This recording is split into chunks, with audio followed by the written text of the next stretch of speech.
Hi, my name is Emily Hanks, and this is a week 11 assignment. We have finally completed the CMS app, and we have paired it up with MongoDB instead of the Firebase website that we were using before, or backend that we were using. And we have completed functions for put, post, get, and delete, and I'll show you here how it all works out. You can add it, well, first of all, let's refresh the page. You can see it sends out a GET request, all the documents are loaded. You can add a document, it's posted.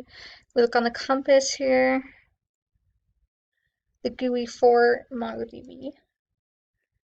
It'll take a second. And we see that the document was added here.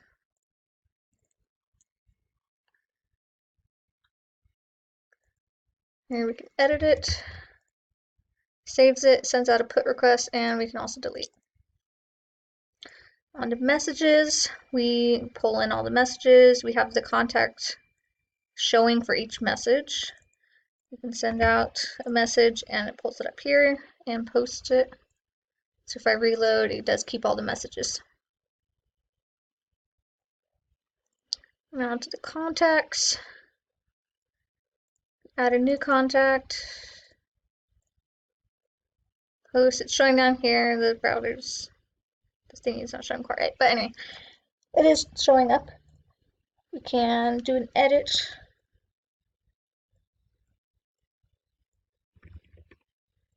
Save it. Person's now named that. We can refresh. And it is still there. And we can also delete. And that works out. And that was the end of this week's assignment.